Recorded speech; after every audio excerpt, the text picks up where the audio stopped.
I'm a huge believer of starting with yourself first. And meaning, what does community mean to you first? Like, what are those things that you're like, oh, this feels really good to me.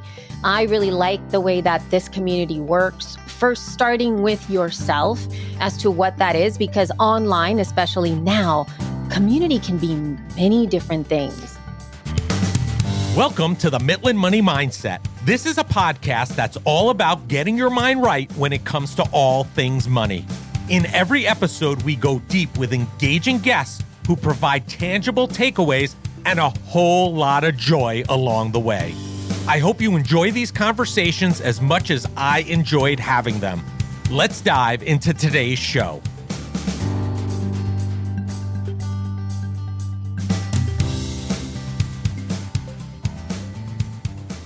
I'm Larry Sprung, your host for the Midland Money Mindset and founder and wealth advisor of Midland Financial. Today's guest is Elsie Escobar, Director of Community and Content of Libsyn.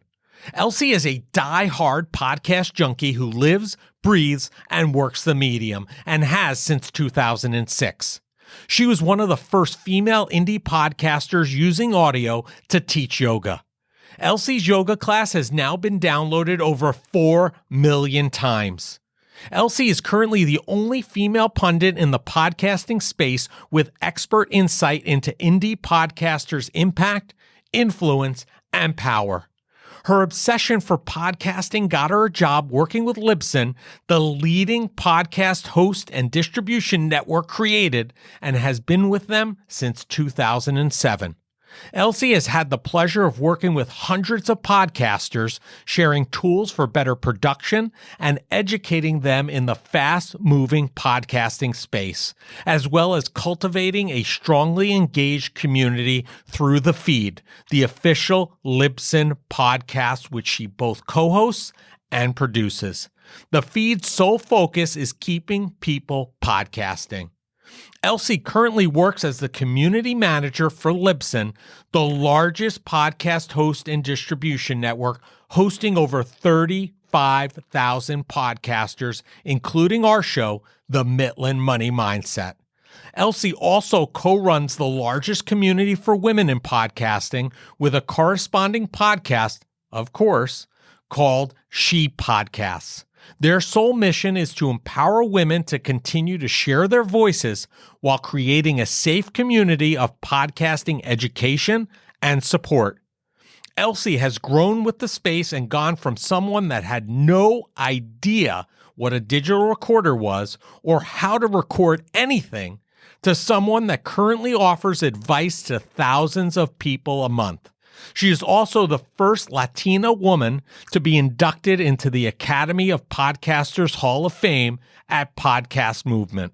Listen in for some great takeaways about the impact podcasting has had in the past, the present, and will in the future.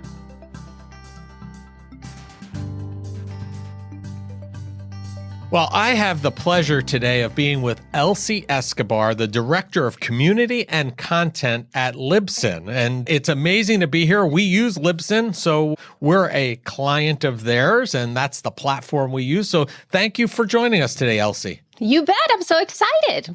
Yeah, it's great to be here. So listen, I want to share with our audience a little bit of background about you, and maybe you could give us your path to becoming the Director of Community and Content at Libsyn. How did you get there?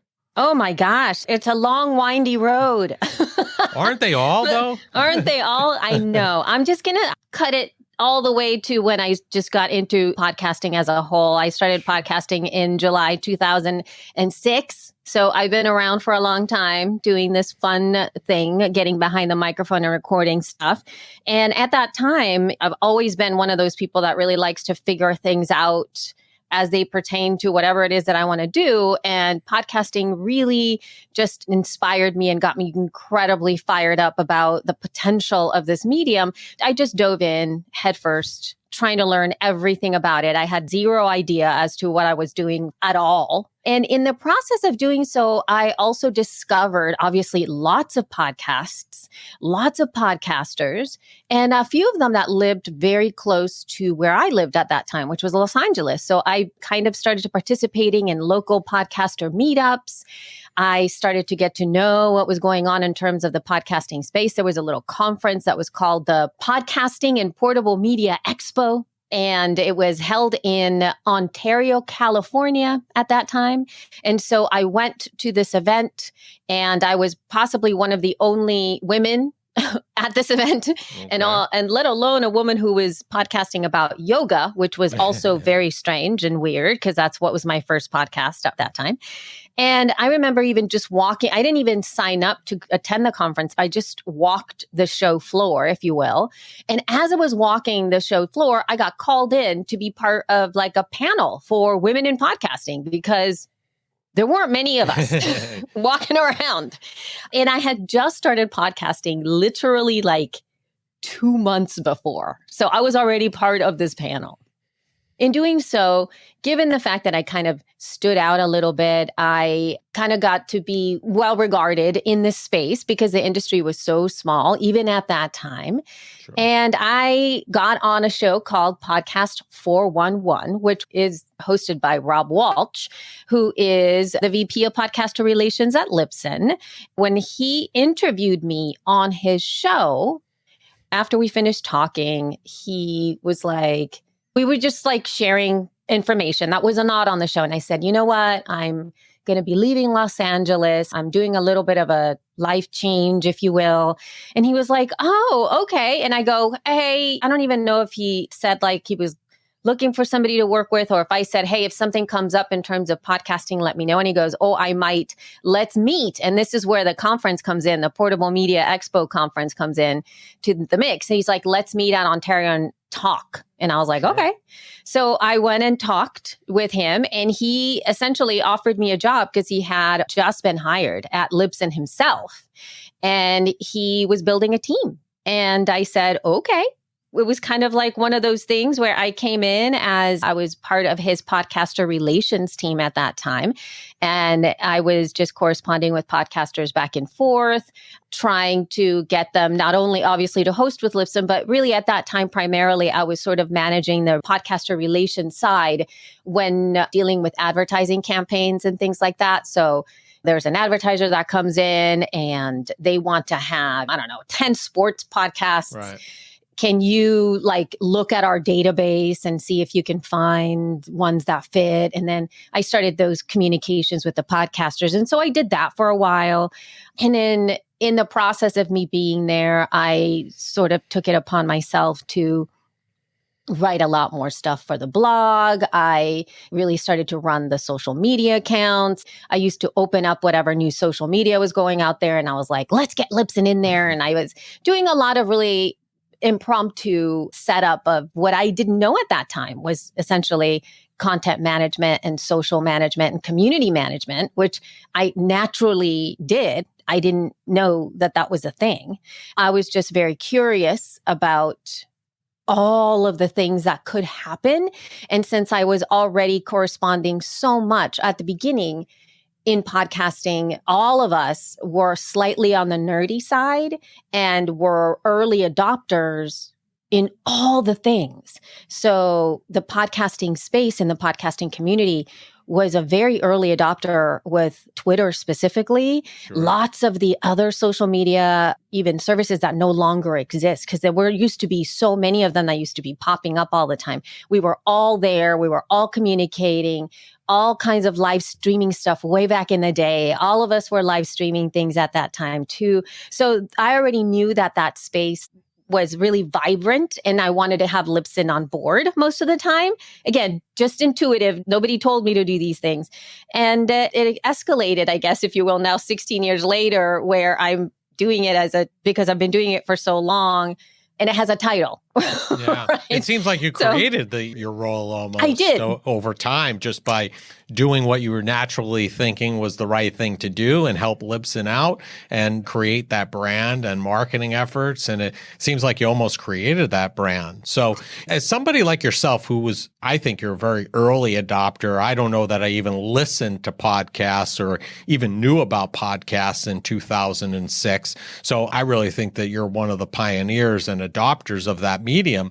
Why do you podcast? What was your why behind podcasting? When I first started, it really was because in my other life, I was an actor and I had acting training and I had been on stage primarily. That was where I cut my teeth, I guess, was on stage. And then I was in LA doing some film and television stuff. But whenever you do film and television, the majority of your time as an actor is spent as a non-working actor, right? You are always looking for jobs. And then you do whatever you can on the side to make money to survive. But it's really just a matter of going on auditions. You're not really actually ever working in this space. And I had never had that experience before because when I was on stage, I would do shows, and shows used to take up anywhere from 6 weeks to 2 months. And you would be working on a project and you would stop. And it was this constant thing that you were working in it. And then when I went to LA, that was not a thing. And so I felt very powerless and I didn't have a creative anything happening. You could do like auditions, but auditions are really just a second of your day, essentially, and you never get a chance to work. And so when podcasting popped in, I thought, this is a great opportunity. I immediately thought I can create my own show. I can do my own thing. And I started to think about like all of these wonderful new shows that I was going to be doing, but I had no idea how to do that. So I thought, okay, I'm going to just start by recording things that I'm already doing. Just to record, because I've never recorded anything. Right. And in doing so, I started recording the yoga podcast or a yoga podcast because I was teaching. In addition to serving tables, I was also teaching yoga full time, essentially. And I thought, okay, I'll just record these classes because my students are always telling me, I wish I could take you with me. And I thought, oh, this is an easy way for me to have them take me with them, right? Sure. So I did that. And it turns out when I started, nobody else was doing that. And I, again, called a little bit of attention to myself. And that show became kind of popular at that time. So the other shows, my ideas were like, I'll do that soon. I'll do that soon. I'll do that soon. And I never executed on all the fun things I wanted to do. Well, the yoga one seems like it was a big success. And then I guess Libsyn saw the success there that you were having, and then they wanted it all for themselves. So it's, I guess it's a win-win, right? Yeah. So I guess to answer your question, I started podcasting because it gave me a creative outlook or outlet, if you will, on the space. I didn't think of anything beyond, I just want to be creative and create stuff. I didn't have I'm going to do this with it now. I didn't have that idea. I think it's a great way for people to utilize it as that kind of outlet. And it doesn't have really a high barrier to entry. It's just really a time commitment, a little bit of equipment, and you could share what you're passionate about and also have a way to express yourself as well. Yeah, I think it's a great medium to do that. We've been a client of Libsyn for a while, right? And I know I have this question. I don't know if other people who use the platform do also, but what does that word mean? It means liberated syndication. Okay. Libsyn. So it's just a joining of those two words together. And back in the day, of course, I think one of the biggest barriers to entry for a lot of creators was not necessarily the fact that they could express themselves and have things to say, but it was the technical stuff, right? It was that thing of, I recorded my thing. How do I put this thing so that other people can consume it? And then when you figured that out, then you realized, oh my gosh, it's challenging to deliver that media to whoever wants to get it. Wow, that's something that we need to solve too. And then there was the other aspect, which was, what if you had that one piece of media and you put it up, and then hundreds, right, of people at the same time wanted to download or wanted to consume that media, then it did weird things to the place where it was being called from. Like all of these little bits you didn't even know existed. And so the guys over at Libsyn came up with this idea of being able to democratize the ability for that media to be accessed easily by the masses, but also for you as a creator to not have to bear the burden of having to put that media somewhere that was yours, because that bandwidth, that little bit of like people coming in and grabbing it and you putting it up there ended up being very expensive, especially at that time, hosting media, which is larger files, and then having other people try to grab it all at the same time, really just exponentially. It was just too much money for somebody who's just trying to create a little like talking voice for a little bit, right? We're grateful for what you've done, because you've made it super easy for us to basically distribute our content across multiple, if not all, platforms. So it's been definitely, and pun intended here, liberating for us to be able to do that over all these various method and means of people wanting to consume this and not hindering our already technological platform by getting jammed up with all these folks that are looking to listen to our show, which is hugely helpful. When you talked about your path to becoming the director of community and content for Libsyn, you talked about how your role had changed over the years, but what does your role entail today? What exactly are you doing on a day-to-day basis so our listeners have an understanding of that? There are a lot of moving pieces to this. So there is some of the basic stuff that now the role of director brings to the mix. And it's something that I'm still also working through, because I am a doer by nature, meaning I am a creator at heart. I like to get my hands dirty. I like to do the things. I like to write the stuff, because I'm also very adept at being able to create media in lots of different forms. So when somebody says like, hey, I need a graphic of some kind, I'm like, oh, I could do that. Or, hey, I need a voiceover. Oh, I can do that. I'm like one of those people who is like a Swiss Army knife when it comes to creating content. But the role of director comes with a now management side of it. And it's something that I'm also like living into, if you will, because now my brain is the most important part of the reason that I have this title, is because I do see how all the pieces fit. I do see how the story of the brand can get out there. I do instinctually know like, ooh, we need to create a blog post about this or a video about this, or let's do a campaign around this, right? Like I can feel that. And I know enough about the industry as well as my passion for trends in the tech industry and marketing and social. Like I know all of these things very deeply that I can kind of get a sense of like, oh, this is what's coming up next. Let's tap into that.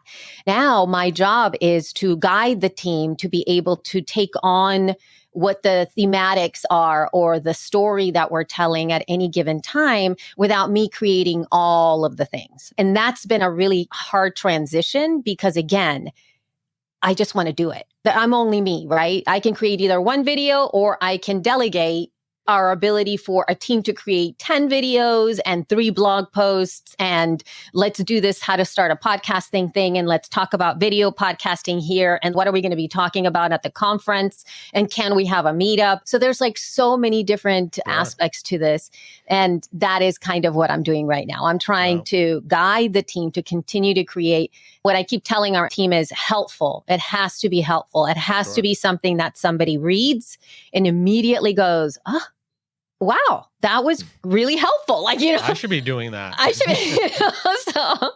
be. Yeah, totally. So listen, as a pioneer in the podcasting space, how have you seen the space transform over the years? And what do you think is the next for the podcast community? What do you see as the next big thing, if you will? Before it felt to me, I'm actually going to talk just from the independent side, and maybe I'll bring a layer into maybe more of the corporate side that has come into the scene, because that's one of the biggest things. But when I first started, we all had to learn almost everything. So when you were going to put a podcast out, it was essentially on you to record it, figure it out on your computers, find a way to get the stuff edited. Where do I put it? Like, you figured out all the pieces, including publishing it onto a blog post or being able to get it out on social or download. I mean, all of the pieces, we all had to figure out how to do it. So almost everybody that was podcasting at that time had essentially about the same understanding of how to do all the bits. And if you didn't know how to do it, somebody could help you do it. So not as in like doing it for you, but going like, oh, you don't know how to edit this thing, how to duck music in your audio. This is how you do it. And then you go, oh, thanks. And then now you have that skill. What I have seen change now in terms of even just talking about those indie creators, the ones that really just want to make the things for themselves, is that there are more options to take that off of your plate. So people aren't starting from scratch, like making a cake. There's a lot of boxed cakes now where you can go buy the box. And if you don't want to make it from scratch, you can actually get the box. You can have the pre-mix, right? Sure. That's been a huge change. So there's a lot of people who are coming in where they know how to record their stuff, but they have zero idea what else is happening, because a lot of... That's me. I just record and then my team takes care of it. Yes, So exactly. I'm in that boat. And again, there's no like bad stuff about that. It just means like there's less knowledge of all those things. And mind you, you obviously have other things that are more important to be taken care of, which is for a lot of us when we first started, this was our happy place. And we just wanted to do the thing. Like, it was primarily our hobby. We wanted to have fun with it. We grew into how fun it was. And troubleshooting was actually part of the fun. Right. But now there's a lot of people who are coming in there that are looking at the power of the medium itself and wanting to use that to grow, insert whatever else you're looking to do. It's like it enhances already existing ideas or builds on them versus just doing it for its own sake. Yeah, that's definitely a big change. And I could see how that's kind of morphed. And there are certain instances we still find people, I've been guests on shows where there's still that involved person doing everything from beginning, middle, and end. And then there are others that are just handing it off. So there's still that spectrum, which is good. It offers more ability to entry for those people that don't want to learn those skills. And those people that want to and are interested in it, they can still participate as well, too. So yeah, I've seen that. So I'd love to hear, as the director of community, right? How does a podcast or host or somebody who has a podcast, how do they go about building a community around their show? Are there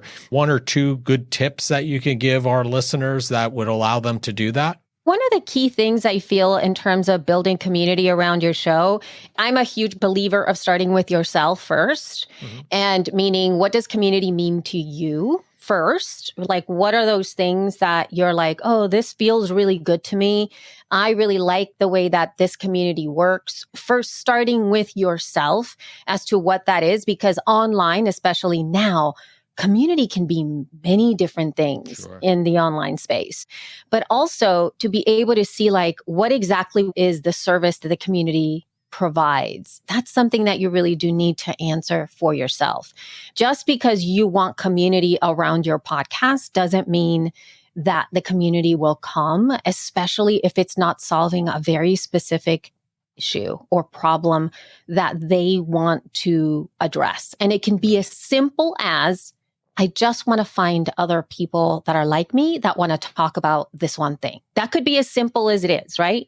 But for some other communities, it can be a little bit more intricate. Like, I know one of the other communities that I co-founded is She Podcasts. And one of the reasons that that community really grew is because at that time, there wasn't a space where women felt comfortable asking technical questions about podcasting stuff, because in a lot of other communities, you would say like, oh, what mic should I use? And there was a lot of jargon that came back that was way too complicated to understand it's too at that time. complicated for me as well. Yeah, So right. I was there. Yeah. I lived that too. Sure. And so it was too much. And so that space became a place where they could go, I don't know. I'm not sure what a mic even is. They felt okay asking those questions and getting the answers that worked for us, given certain things. Like, I don't know how to record with my kid constantly coming into the room. I don't know how to record. I don't have a man cave, if you will. It was very gendered at the beginning, especially centering around those conversations. And it became a place where people felt it was solving the problem that they were having at that time. I don't know how to make this podcasting thing work as a woman. And it makes me feel comfortable that I'm having this conversation here. And you also podcast. And my God, that's great. Right. So it solved that specific problem. And what we found is that community really works the best when people can get immediate answers. As in, like, I'm looking for a microphone that's less than $100. And then there's all these people that say, oh, here are all the things. And they're like, oh, thanks. Bye-bye. And they'll leave. Right. So is that the type of community that you want? Or there are other communities that are very much centered around the networking aspect of it, where they come together and they do events together and they get together and they do stuff. Or there's other communities that really exist just because they want to stay up to date on the latest and greatest around a subject. Is that the type of community you want? Or that's the stuff that your community is looking for? And also knowing, is it a fleeting type of a community? Like the first thing, and being a mom, this comes to mind a lot.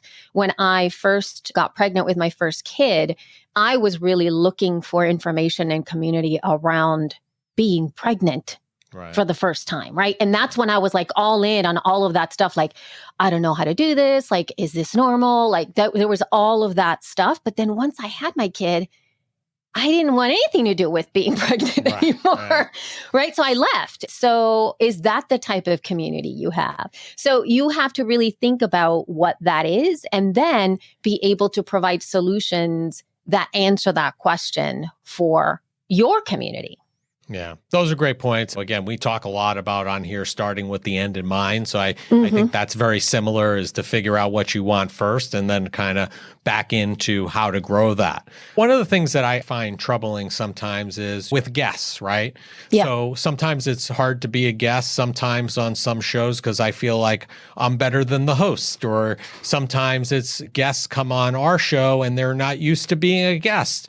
What do you think makes a good podcast guest? What are a couple of attributes that, if you're going to be thinking about going on a show as a guest, that you have to keep in mind during that opportunity? Or to be good, what does it take? That's a really curious question that you're putting to me, because there's so many different layers to this. There's the layer of you taking onus, like as in like, I'm coming to your show and I have to be prepared, right? And then there is the other aspect of it as a producer of a show and how you can create the best show that you can, regardless of who the guest is, right? So there's those two sides of it. Yes. I think that one of the key things that I find in terms of bringing value to a podcast, especially if you haven't really done this, I've done this so many times that I don't really do a lot of this stuff. But when I first started, this was huge for me. And the number one thing is to listen to the podcast you're going to be a guest on. Like, you got to get an idea of the vibe of what they're doing. You got to get an idea of like the types of conversations that are interested to their audience. And the third thing that I think is super important is, who is this podcast for? Because as a guest, being able to talk to the audience specifically is very important. Even if I'm not going like, hey, I'm not actually talking to your audience, but really I am. And right. And so understanding who the audience is great, because then you as a guest will automatically bring valuable insight to who that is. So it does take a little bit of time to figure that stuff out. You've done that really well in terms of providing how to be prepared for the show.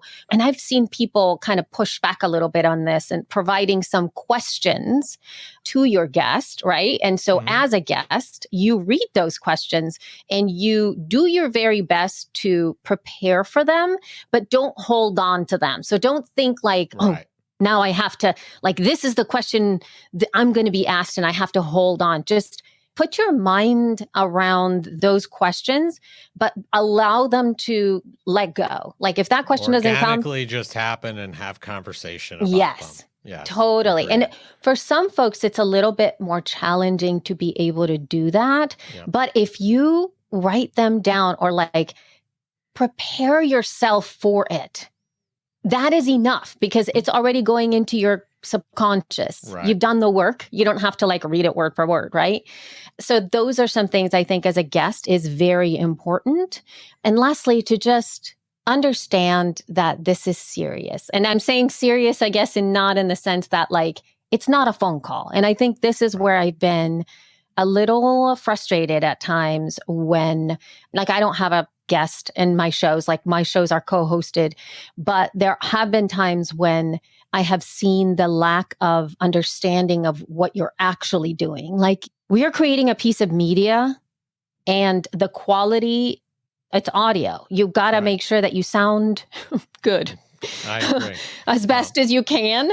And put yourself in a position where you are in the best case scenario, given your circumstances, and to be respectful of that. Those are great points. And I would say from a producer or somebody who runs a show, I think as a guest, I would say some things that you should be doing is preparing, sending out the expectations, where they need to go, what time, an overview of what's going to be talked about. Have a process, right? Yep. In place that you're going to be able to follow because it'll take that pressure off the guests because they'll know a little bit more of what to expect. I was just a guest on a podcast before I hopped on here, and I didn't even have the link of where I needed to go until 9:58, and we were hopping on at 10 a.m. Yeah. That to me is not the way to do it because I'm wondering, well, is this happening today? I blocked out the time. So having that process in place and keeping people in the loop, I think, are key. And it makes for a much easier conversation because everybody has an idea of what's being expected. So what do you have for somebody who's listening to this, maybe a business owner, entrepreneur, just a creative who's thinking about, hey, maybe I should get into podcasting. I've heard a lot about it. What advice do you have for somebody who's thinking about getting into podcasting? Start with the end in mind in the same way that you were alluding to before, right? Because there are times where you could really start a podcast purely to network, with no outlook to have it be lead generation, no outlook for you to be selling your services, no outlook to have it be part of your marketing campaign. In fact, you really don't even care about how many people actually listen to the show. But for you to be able to create key relationships with folks in your industry and start to build like a library of content of people that you have gotten to record with, all of those things are really valuable because you get an opportunity, especially through this. I really love to see, I actually just talked about this in another conversation as well, that sometimes having this extra non-organic stuff around the conversation really forces a sense of focus on what you're talking about. So we have mics. And currently, maybe some people might see a little bit of this stuff. We have a camera and it forces people to get very, very focused in being able to have a conversation. And that really empowers you as a business owner to really amp up those skills of communicating who you are, guiding somebody else's conversation, becoming better at being able to articulate not only who you are, but how to engage other people with conversation with you. You can build a rapport. There's all of these extra bits that become so great. And you're then able to, like, now how you've connected with somebody else, like face to face and through their voice. Yeah. That to me is like something people often overlook versus the end product of the media itself.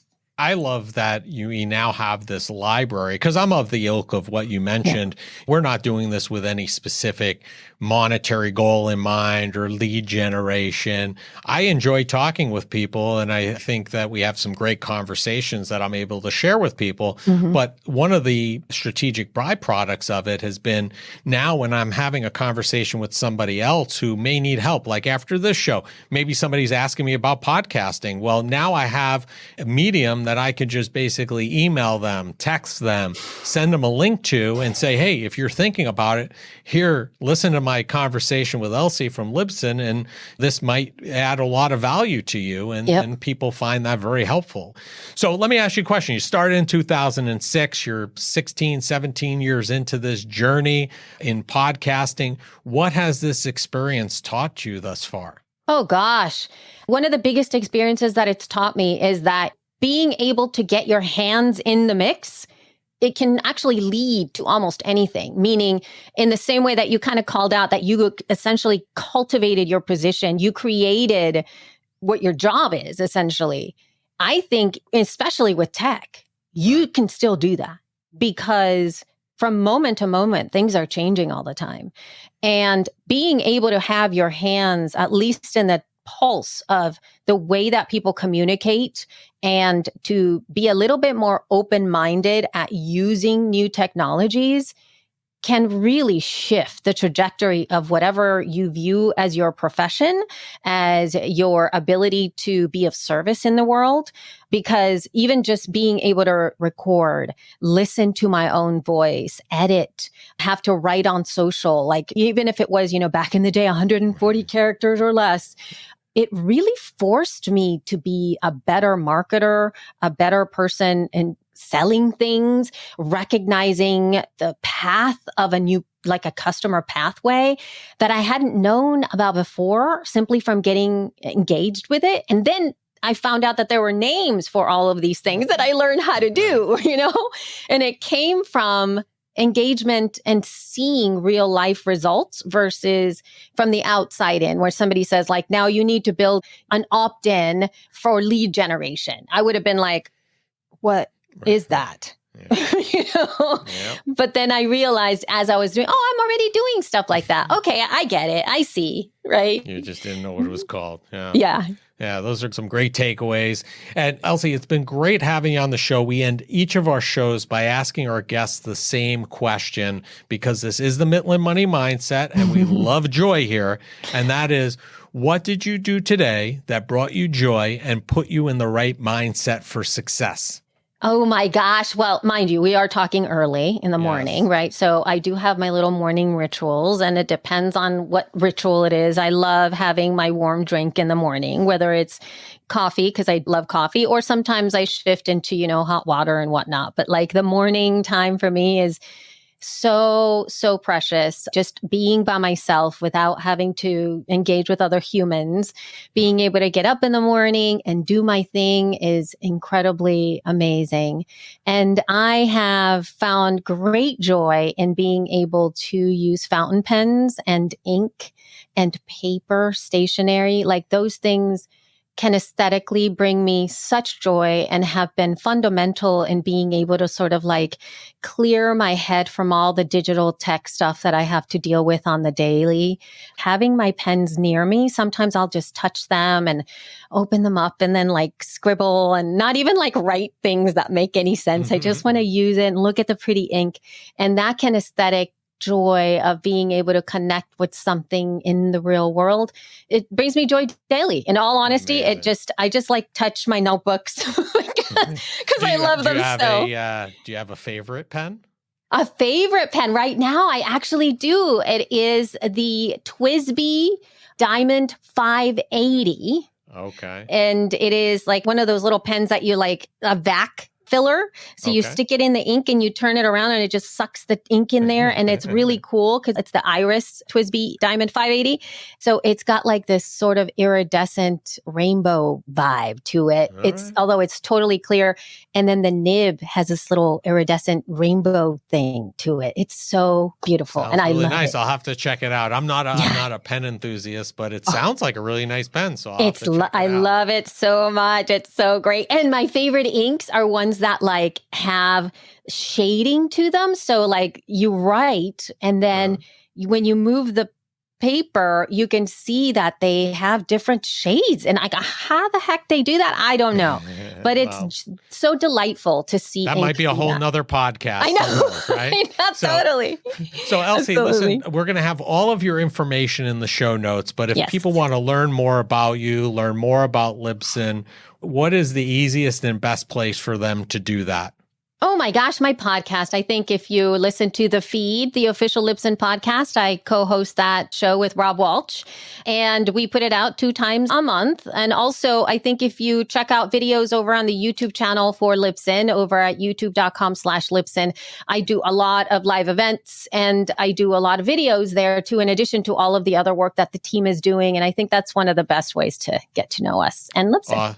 Awesome. Well, thanks for sharing that. Thanks for taking time out of your day, especially early in the morning with us, and make it a great day. Thank you. I want to thank Elsie Escobar for being a guest on the Mitlin Money Mindset. Elsie is a pioneer in the podcasting world and has been involved in some of its most explosive growth. The impact Elsie has had both individually and through her work at Libsyn has been immeasurable on the medium. Any person or business thinking about launching or improving their podcast should consider following Elsie and what she is doing, as it is certain to have a positive impact on your efforts. Elsie Escobar and Libsyn can be found across most social media platforms. All the contact information needed to find them can be found in the show notes. Thank you for joining us this week on the Mitlin Money Mindset. Make sure you visit our website at mitlinmoneymindset.com and smash the subscribe button so you don't miss a show.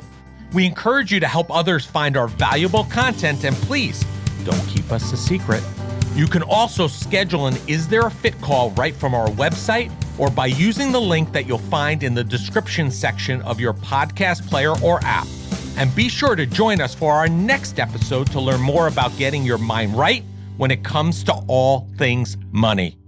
The opinions voiced in the Mitlin Money Mindset Show with Lawrence Sprung are for general information only and are not intended to provide specific advice or recommendations for any individual. Past performance is no guarantee of future results. All indices are unmanaged and may not be invested into directly. Investing involves risk, including possible loss of principal. No strategy ensures success or protects against loss. To determine what may be appropriate for you, consult with your attorney, accountant, financial or tax advisor prior to investing. Investment advisory services offered through CWM LLC, an SEC-registered investment advisor. Guests on the Mitlin Money Mindset Show are not affiliated with CWM LLC.